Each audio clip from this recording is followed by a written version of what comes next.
dar louvores ao nosso Deus. É bom estarmos juntos com o povo do Senhor para louvar e agradecer a Deus das nossas vidas e reconhecer que nós não temos nada a oferecer a Deus a não ser os nossos corações. Esse é o culto que nós prestamos ao nosso Deus. É o culto racional, como Paulo chamou. Corações agradecidos e que se oferecem diante de Deus.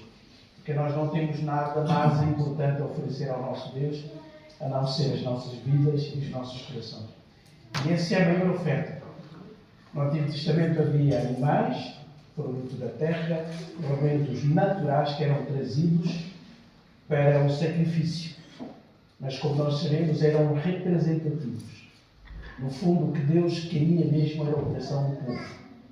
Por isso é que quando o coração do povo não estava com Deus, apesar do seu culto e das suas ofertas, Deus dizia muitas vezes que eu não quero nada disso. Tirem diante de mim isso tudo.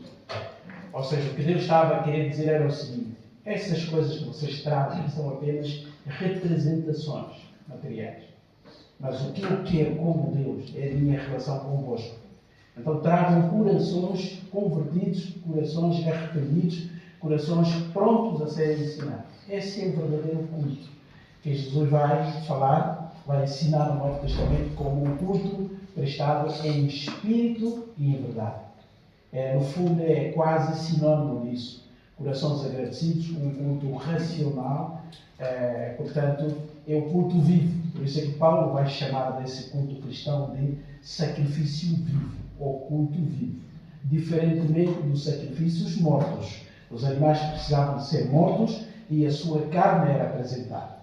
Mas nós entendemos que Cristo já foi esse sacrifício, o cordeiro que foi dado por nós. Portanto, o que nós fazemos como culto ou como sacrifício, no fundo, são os corações agradecidos que louvam e engrandecem o nosso Deus. Vamos então para o nosso texto de reflexão esta manhã. Ainda continuamos na carta aos Hebreus, ou Epístola aos Hebreus. Vamos agora para o capítulo 11. Este capítulo 11, de tantos versículos, é conhecido na maioria dos irmãos que têm algum hábito de lidar com a Bíblia ou conhecem de uma forma geral a Bíblia como o capítulo dos heróis da fé. Não está nem no título, nem o autor os chama de heróis, mas são considerados heróis da fé porque o objetivo do autor é destacar o que todos os crentes têm em comum. Então, hoje vamos começar com a introdução que ele faz do que é fé na perspectiva bíblica. Há tanta gente com fé, mas quando a Bíblia define a fé, o que é que a Bíblia quer dizer com fé? Aquela fé que é o único instrumento que nos liga a Deus. No fundo, da nossa parte, qual é o elemento que Deus usa para que a sua graça, o seu amor, o seu perdão, a sua misericórdia chegue a todos nós, ou cheguem a todos nós. O elemento que nós temos em comum. Por outras palavras, o que é que liga todos os crentes de todo o mundo? Qual é o elemento comum em todas as igrejas, em todos os países, em todos os continentes e ao longo de todas as épocas da história? O que é que nós temos em comum? Qual é o fio condutor que a todos une? É esse o objetivo do autor aqui. Então vamos ler esses 3 primeiros versículos sobre o que ele apresenta aqui como fé. Então continuaremos depois nos outros domingos a ver cada época, cada seleção que ele vai fazer de homens e mulheres que viveram pela fé. Capítulo 11, carta aos Hebreus, diz assim: Ora, a fé é a certeza das coisas que se esperam, a convicção de factos que se não veem. Pois pela fé os antigos obtiveram bom testemunho. Pela fé entendemos que foi o universo formado pela palavra de Deus, de maneira que o que é visível veio a existir das coisas que não aparecem. Até aqui. Pai, nós te louvamos pelo teu grande amor. Nós te louvamos pela graça, pela tua maravilhosa graça, que foi revelada, manifestada, executada, realizada na cruz do Calvário, quando o teu Filho unigênito deu a sua vida para resgatar pecadores como nós. Nós te louvamos por isso. Obrigado pelo dom da fé, o instrumento que tu usas para nos ligares a ti. O meio pelo qual a tua graça chega até cada um de nós. E nós te agradecemos por aqueles que nos antecederam na fé. Aqueles que viveram neste mundo, muitos deles não foram compreendidos, alguns foram eliminados, sofreram as consequências da sua fé em ti. Mas nós te agradecemos pela sua história e pelo testemunho que tu dá deles. Ó Pai, nós te louvamos por isso. Todos aqueles que tu usaste um dia para passarem pela nossa vida, para nos falarem do Evangelho da graça e para nos apresentarem a beleza de Cristo, porque foram homens e mulheres de fé. Nós te louvamos e nós te agradecemos por todos eles. Todos aqueles que tens colocado na nossa caminhada de fé para servir de estímulo para o nosso amor em relação a ti. Por todos eles, nós agradecemos. Obrigado pela igreja da qual fazemos parte, por cada irmão, por cada irmã que faz parte desta comunidade reunida aqui, que te ama e que te quer reverenciar, e por servir também de estímulo e de encorajamento a todos nós, para que a nossa fé em ti possa crescer. E por todos eles também nós agradecemos. Fala aos nossos corações, ó Pai Santo.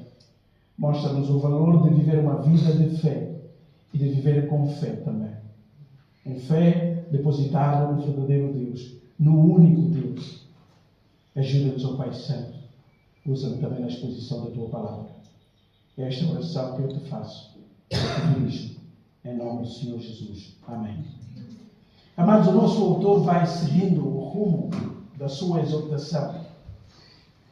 Ele vai dizer no fim da carta, no capítulo 13, que escreveu resumidamente. É uma carta grande, uma carta longa, uma das mais densas do Novo Testamento. Mas ele chega no fim da carta e diz assim: eu só resumi as coisas. Essa exortação era urgente. Há coisas que são importantes na nossa vida, mas há outras que são urgentes. Há decisões importantes a serem tomadas na nossa vida, mas há outras decisões que são urgentes. Ou seja, temos que relativizar às vezes a importância das decisões. Há decisões importantes, mas podem ser tomadas no devido tempo. Mas há outras que são urgentíssimas, são importantes e urgentes. E para o autor, aqui, a apostasia, combater a apostasia, era algo urgente. Por isso que ele escreve essa carta e tem na sua mente a pessoa de Cristo, porque a nossa fé é dirigida a Deus. A nossa fé tem um objeto. A nossa fé não é uma crença no vazio. Não é uma série de possibilidades. Não é uma série de probabilidades. A nossa fé tem um objeto. E é esse objeto de fé que valida a fé. Ou seja, a fé não tem valor em si mesma. A fé não vale por si mesma. Se fosse assim, então todas as pessoas de todas as religiões que creem em alguma coisa têm fé. Por isso a sua fé tinha que ser válida. E nós sabemos que não é assim. Por isso é que até evangelizamos as pessoas que já creem na sua religião, já creem nos seus deuses, e existem vários. Portanto, era até injusto chegar a essas pessoas e pedir que cresçam no Deus em que nós cremos. Se o fazemos, é porque nós sabemos que a fé não tem validade própria. Ela tem algum valor por causa do objeto em que essa fé é colocada. Ou seja, o objeto da fé é que torna a fé válida. Mas ela é um instrumento necessário, porque é o único instrumento capaz de ligar o ser humano criado ao seu Criador. E o que este capítulo vai fazer é provar-nos de que todas as pessoas que foram tidas como homens e mulheres de Deus tiveram uma coisa em comum: a fé. É isso que serviu de base para a sua justificação. A lista toda ela é dos crentes que viveram no Antigo Testamento. O autor está a escrever a um povo judeu, aos hebreus, e esse capítulo para mim é mais do que prova bíblica e textual de que essa carta tinha como objetivo os judeus ou os hebreus. Esse é o objetivo. Por quê? Porque a lista que ele vai mencionar aqui é dos heróis que viveram antes do Novo Testamento. Então, no fundo, toda a história de Israel, resumida, ele vai selecionar, vai fazer uma sinopse, uma seleção de algumas pessoas e destacar o aspecto que tinham em comum. Só que antes de fazer isso, ele tinha que dizer de que fé que estou a falar. Quando eu apresento essa lista desses homens e essas mulheres, por terem sido homens e mulheres de fé, o que é que eu quero dizer com fé? Então, de uma forma pedagógica, ele vai começar por definir ou descrever a fé. Eu trouxe aqui uma versão, essa versão Almeida 21, porque ela acaba por nos ajudar aqui no entendimento e vai apoiar aqui o nosso entendimento do texto. Mas eu trouxe essa versão aqui, é uma das versões que eu recomendo, ou da Bíblia contemporânea, ou da linguagem contemporânea, ou aqui século XXI. São traduções não tão literais como a Almeida corrigida, ou a revista corrigida, ou até atualizada, mas trazem a ideia básica, não foge muito do texto, por isso é que eu recomendo mesmo, são traduções fiáveis, mas só que trazem às vezes a explicação da palavra que as versões antigas apenas fizeram uma espécie de transliteração. E eu quero ler aqui, nós temos na nossa Bíblia este texto que nós lemos aqui como capítulo 11. Parece que é uma etapa diferente. Mas não podemos começar no versículo 1 do capítulo 11, isolando esse versículo dos versículos anteriores do capítulo 10. E eu vou ler, os irmãos verão a sequência aqui. Então vou ler nessa versão, capítulo 10, versículo 32. E depois então vamos até o versículo 3 do capítulo 11. Diz assim o texto da palavra do nosso Deus. Capítulo 10, versículo 32. Diz assim: Porém, lembrai-vos dos primeiros dias em que, depois de serdes iluminados, suportastes um grande desafio de sofrimentos. Algumas vezes fostes expostos publicamente a ofensas e perseguições. E outras vezes vos associastes aos que assim foram tratados. Nós vamos ver? Vocês passaram por isso, o autor está a dizer que vocês não foram os primeiros. E o facto de terem passado por tudo isso identifica-vos com todos aqueles que no passado também tiveram que viver as mesmas circunstâncias por causa de algumas coisas que vocês e eles têm em comum. Essa é a ideia do autor aqui. Então, diz ele: Pois não só vos compadecestes dos que estavam nas prisões, mas também aceitastes com alegria o confisco dos próprios bens, sabendo que tendes a posse de algo melhor e permanente. Portanto, não jogueis fora a vossa confiança. Gosto muito dessa expressão aqui do verbo. Não abandoneis, diz nas outras versões. A ideia aqui é pegarem algo útil, mas por causa de circunstâncias adversas, jogar aquilo esperando uma outra coisa diferente. Então ele aconselha e exorta aqui aos crentes a não jogarem fora a sua confiança. Aqui a mesma palavra para fé. Ela vos trará uma grande recompensa. Porque necessitais de perseverança para que alcanceis a promessa depois de haverdes feito a vontade de Deus. Pois aquele que vem virá dentro em breve e não tardará. Mas o meu justo viverá por fé. Ela agora aqui cita Abacuque 2.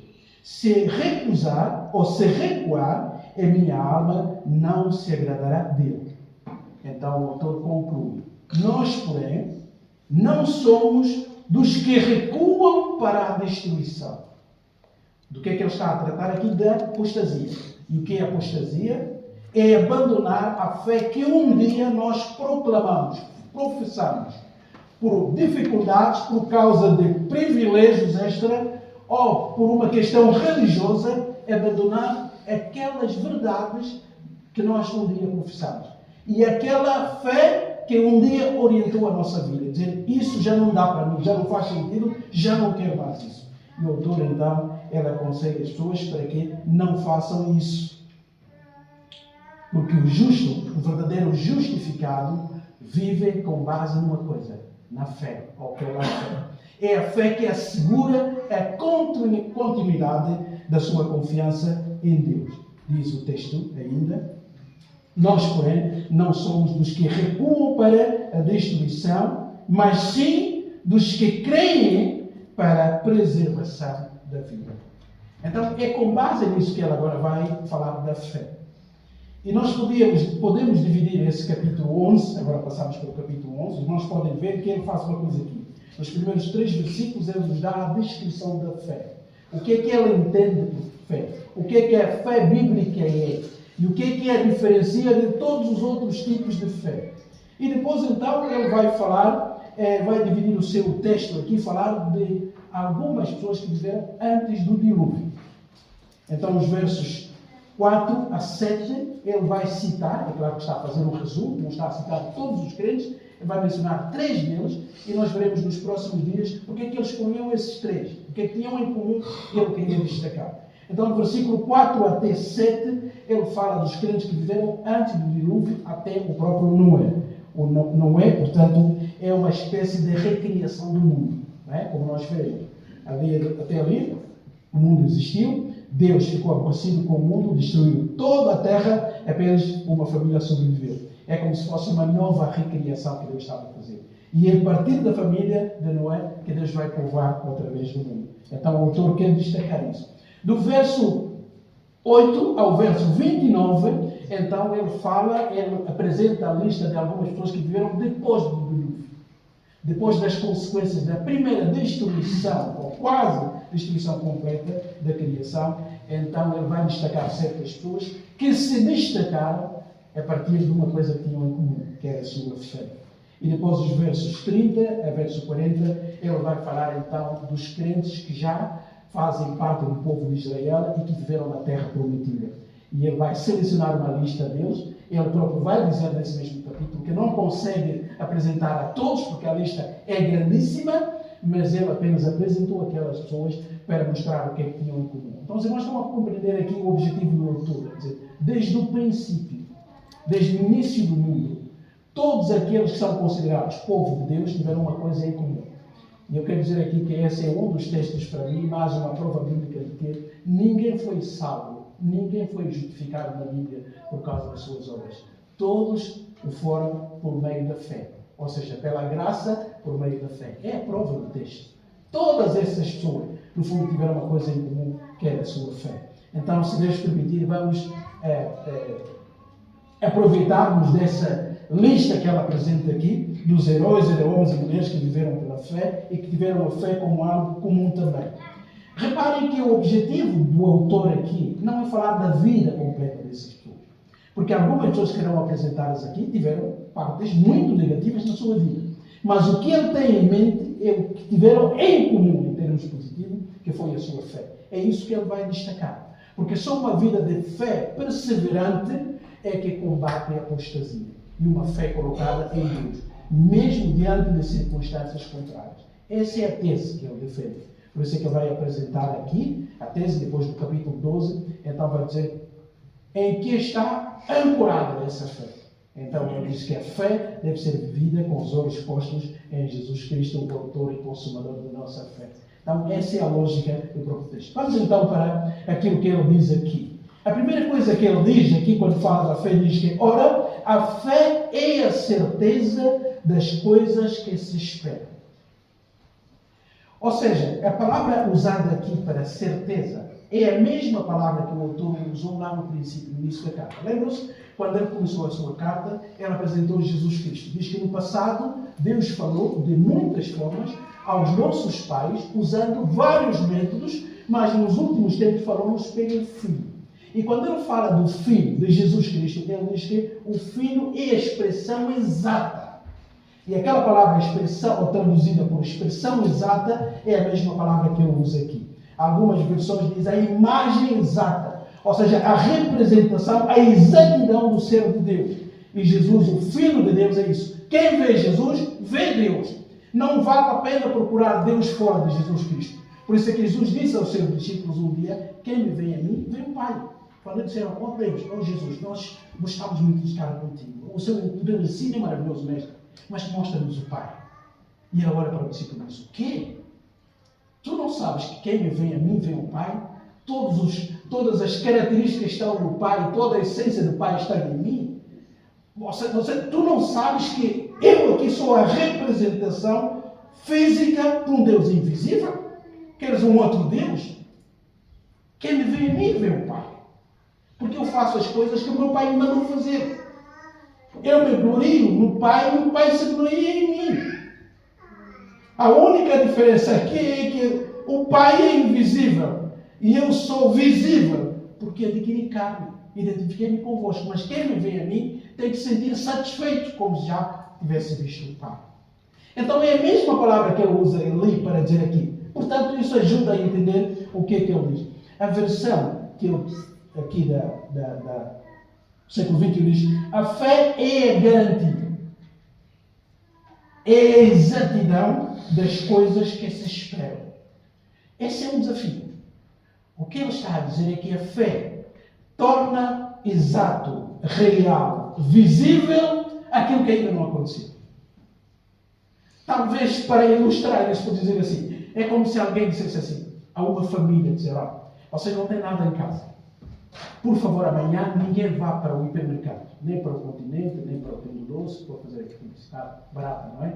Fácil, mas vou cobrar por isso. Não é? Nem a qualquer outra loja. Vocês fiquem em casa, eu vou trazer almoço para a família. Chega o dia e aquela família fica sentada lá em casa. Ninguém abre a porta, ninguém vai ao supermercado. E os familiares amigos chegam e dizem, o que é que vocês estão? Mas vocês não têm comida para casa? Em casa têm que ir comprar. Não, ontem alguém garantiu dizendo que vai trazer comida para nós. Mas ele pode não conseguir, pode não ter transporte, pode haver grande. Não, nós não vamos sair daqui. Mas isso é irracional. Olha, que o dia já aconteceu, a pessoa pode não ouvir. Até pode vir e acrescentar qualquer coisa, mas vocês devem fazer alguma coisa. Não, nós não saímos daqui. Mas isso é absurdo. E se ele não aparecer? E aquela família responde, ele vai aparecer. A pergunta é, por que eles ficaram ali em casa e não saíram? E não pensaram noutras possibilidades? Porque eles confiam ou confiaram piamente na certeza daquela pessoa. Ou seja, no caráter daquela pessoa. Se ele garantiu que nós teremos comida, não saindo de casa, nós ficaremos aqui, porque ele vai trazer comida. Nós estamos a ver aqui, é a certeza, a concretização, a realização de algo que ainda as pessoas estão à espera. Só que a certeza é tanta como se a comida já tivesse vindo, quando ainda não chegou. O autor quer enfatizar isso. A fé é uma espera, mas é uma espera tão certa, que a pessoa descansa nas promessas. No fundo, o que ele está a querer dizer é que toda a lista que ele vai apresentar, essas pessoas tiveram algo em comum. Todos criam, confiavam em Deus. Por isso é que em algumas versões bíblicas, em vez da tradução para fé, outras traduções usam confiança, porque a palavra é a mesma. Fé bíblica é uma fé que espera com confiança absoluta. A palavra é hipóstase. O autor vai usar propositadamente isso para dizer a fé é a certeza das coisas que se esperam. Ou seja, nós ainda não vimos certas coisas. Só que Deus prometeu essas coisas que vão acontecer. E a fé é o exercício de confiar, de tornar aquelas promessas uma realidade, mesmo antes de acontecer. Por quê? Porque é fiel àquele que prometeu. Não se lembram? No capítulo 10 eu disse. Porque é que devemos nos aproximar de Deus e confiar na sua graça? Não porque a nossa fé seja forte em si mesma, mas porque aquele que prometeu é fiel. Vale a pena crer em Deus, não pela capacidade da nossa fé, ou de confiar nele, mas porque Ele é confiável. O seu caráter garante que nós aguardemos e confiemos que tudo aquilo que Ele prometeu, Ele vai cumprir. Essa é a singularidade da fé bíblica. E o autor está a dizer, a fé é isso. A fé é a certeza. A fé é a realidade das coisas que se esperam. Mas ele acrescenta uma outra coisa para nos ajudar. A convicção dos factos que não se veem. Hoje as pessoas se orgulham de provas materiais, não é? Alguém, já encontrei muitas pessoas tentando evangelizar, dizer assim: eu não sou ateu, eu sou agnóstico. Eu não sou ateu que nega logo Deus assim, mas eu sou intelectual. Eu sou um homem ou uma mulher em pleno século XXI. Portanto, é alguém que gosta de racionalizar as coisas, pensar com a sua própria cabeça. Eu sou um livre pensador. Portanto, eu não ponho de parte essa possibilidade. Mas para eu crer em Deus, alguém tem que me provar, demonstrar materialmente que Deus existe. E as pessoas acham que quando fazem esse tipo de afirmação estão a ser de facto intelectuais. Mas o que estão a dizer é que apenas limitam a sua mente àquilo que é material ou fenoménico. Só que a existência é muito mais do que aquilo que existe, que é palpável e pode ser manipulado no laboratório. É muito mais do que isso. Então o autor, ciente disso, ele diz que a fé é a certeza das coisas que se esperam e a convicção. Aqui é a versão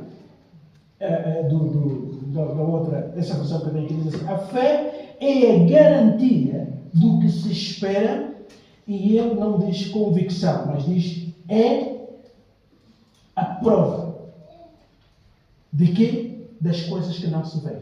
Ora, parece uma contradição aqui. Como é que eu posso provar aquilo que não se vê? Normalmente a prova é o resultado do teste. E aqui a ideia, a prova é como quando um teste é feito, o resultado final. Ou seja, a prova material daquele trabalho, daquele exame que foi feito. Ele está a dizer aqui, a fé é a convicção ou a certeza absoluta. É como se já fosse uma prova real daquilo que ainda não aconteceu, daquilo que não se vê. O que ele está a dizer aqui é que, para se crer em Deus com a fé verdadeiramente bíblica, nós não precisamos de ver tudo antes de crer. Pelo contrário, a fé bíblica é aquela que crê, mesmo sem ver ou antes de ver. Então, o autor está a dizer aqui que essas pessoas se distinguem de todas as outras que viveram no planeta Terra, pelo menos essa lista é resumida aqui, porque tiveram uma coisa em comum. É que eles esperavam com certeza absoluta aquilo que Deus tinha dito. E o que ele vai dizer ao longo do capítulo 11 é que muitas dessas pessoas esperaram e não viram a concretização dessas coisas. Usando a ilustração daquela família, é como se aquela família que esperasse, confiando que aquela pessoa que prometeu que vai trazer comida, vai trazer mesmo, e antes do final do dia, já tivesse morrido alguém lá em casa. Mas morreu esperando que aquele que prometeu comida para a nossa família vai chegar com a comida. E a gente pode dizer assim: mas isso é racional. Olha, aquele morreu antes daquela pessoa chegar. Pois, mas morreu confiante de que, mesmo que ele não venha comer aquela comida, mas o dia não vai acabar sem que aquela pessoa chegasse com a comida para a família, pelo menos para os sobreviventes. Por quê? Porque aquela pessoa é credível. Ou como alguém que nos garante pagar uma conta. Diz que, olha, eu tenho uma conta de luz, de gás, sei lá o quê, de casa, e amanhã é o dia limite. Amanhã é o prazo, senão eu perco as vantagens todas. E alguém diz: isso, olha, eu vou depositar alguma coisa na vossa conta. Eu pago essa dívida. E chega o dia, às 8, nada na conta. Às 9, nada na conta. Às 10, ao meio-dia, à 1 da tarde, nada na conta. Vocês têm que fazer qualquer coisa, arranjem alternativa. Peçam um empréstimo a alguém. Olha, que o prazo limite é hoje. Mas nós sabemos que até as 24 horas perdemos aquilo lá. E chega às 19 horas, nada na conta. E as pessoas continuam a guardar, mas a conta será paga. Não, isso é irracionalidade. Como é que vocês sabem? Olha que já passaram algumas horas. Não, nós queremos. Aquela pessoa credível. Se ele prometeu que vai resolver o nosso problema, nós não seremos expulsos, nós não iremos pagar multa, a conta será paga. Essa é a ideia. É a garantia, é a certeza, é a firmeza, é a confiança e a espera naquilo que Deus prometeu. Porque Ele é fiel. Então o autor diz aqui, é a convicção de fatos que não se veem. Nem todos os factos são visíveis, são manipuláveis, fazem parte do mundo dos fenómenos. Mas a fé faz isso. Dá-se a esse exercício. É a certeza como se já os resultados estivessem lá, antes de estarem lá presentes. Então, por isso é que ele diz: pois pela fé, os antigos obtiveram bom testemunho. A pergunta que surgiu aqui, bom testemunho de quê? Não é do mundo. O mundo sem Deus normalmente não dá bom testemunho dos crentes. Aliás, nós sabemos que o mundo é hostil. Não é?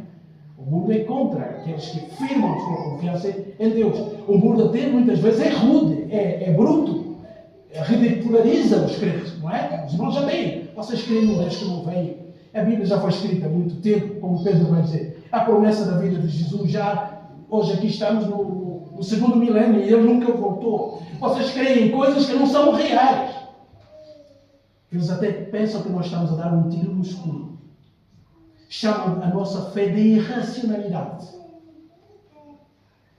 Mas o autor exalta os antigos dizendo que eles obtiveram bom testemunho de Deus. Porque foram crentes, confiaram, agiram diante das promessas de Deus, quando tudo parecia contrário. Nós veremos isso no exercício de Noé, por exemplo. Uma das personagens, um dos exemplos maravilhosos dessa fé. Até o tempo de Noé, nós sabemos que não há uma menção de chuva na Bíblia. E hoje está provado de que a chuva é algo recente. E o dilúvio foi aquele fenômeno que distorceu as rochas todas.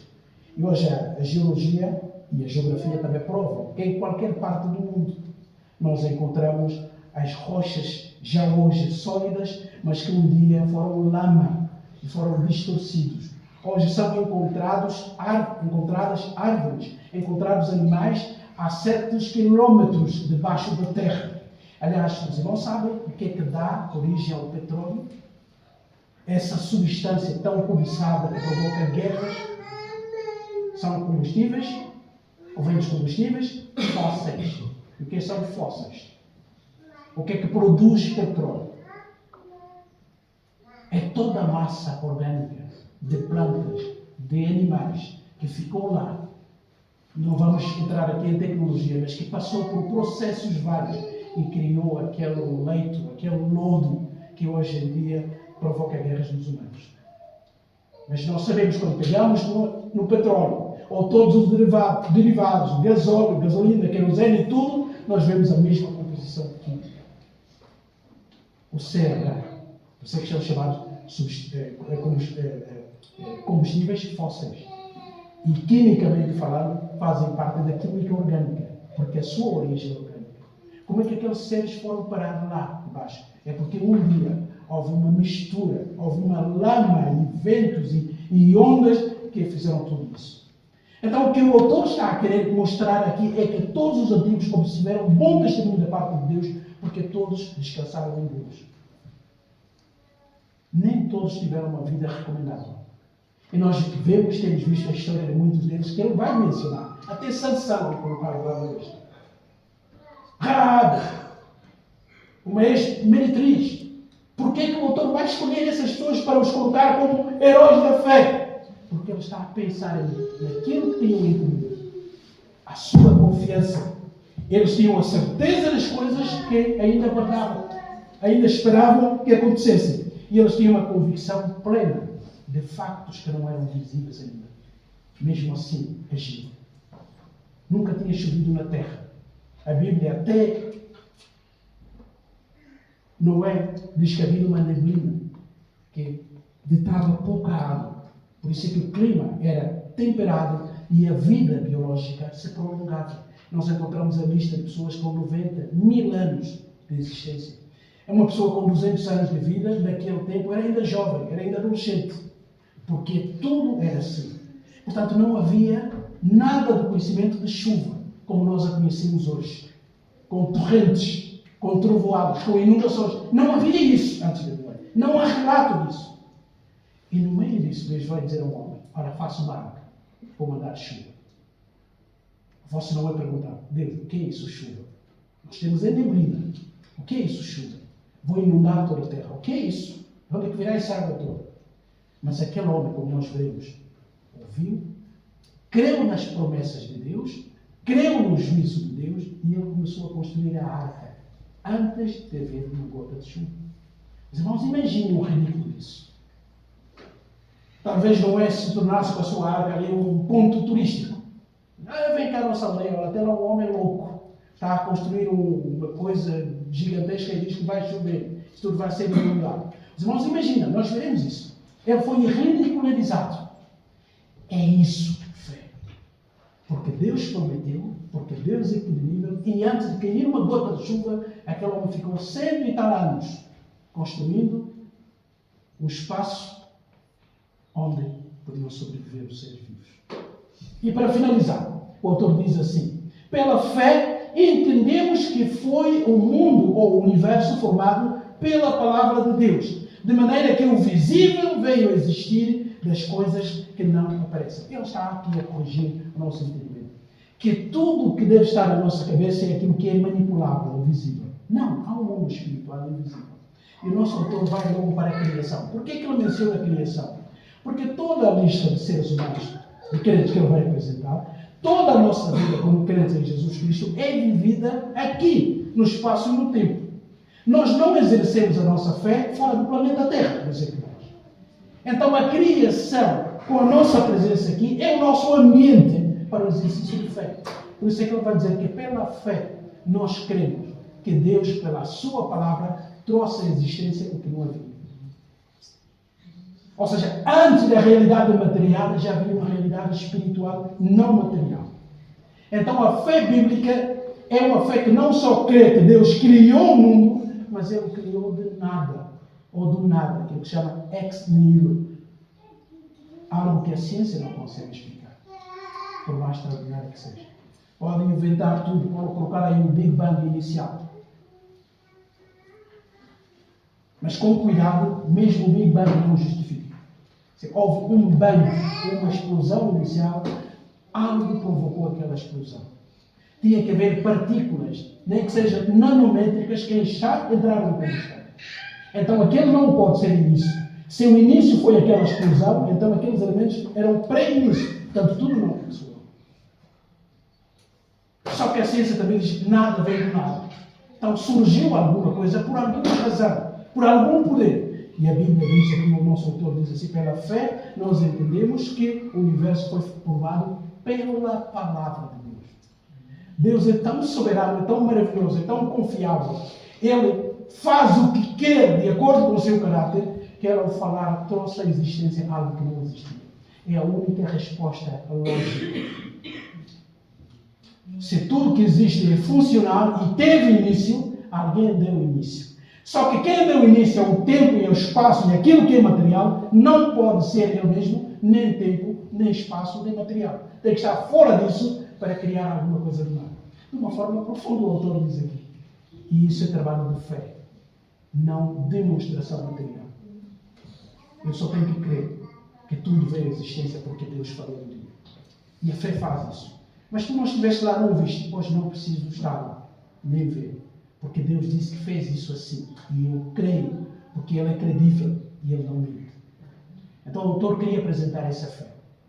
Que Deus consolide a nossa fé, amados. Que Ele nos dê a convicção, que Ele nos dê a certeza absoluta e que nos dê também perseverança para esperar. Deus prometeu coisas que ainda não se realizaram.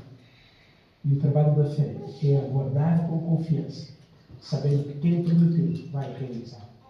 Pode ser no meu tempo, pode ser depois de mim. Deus prometeu a Davi um filho que iria construir a sua casa. Mas o filho veio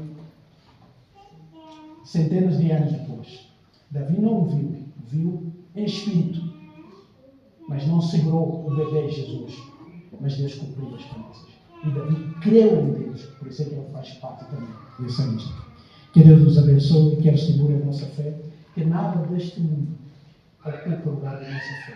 Irmãos, a nossa fé é o único elemento de comunhão que temos com Deus, da nossa fé. Por isso que o autor vai falar mais tarde. Sem fé é impossível agradar a Deus. Porque esse é o meio legítimo que Deus vai ser. Que nada anule a nossa fé. Pai, obrigado pela Tua palavra. Obrigado pela fé, porque sabemos que essa fé também é dom da Tua parte. Oh Pai, Tu és tão bom. Garante-nos a salvação, envia-nos o Salvador e colocas no nosso coração a fé que vê o invisível, que espera o que ainda não aconteceu, que descansa nas promessas. Pai, tantas bênçãos.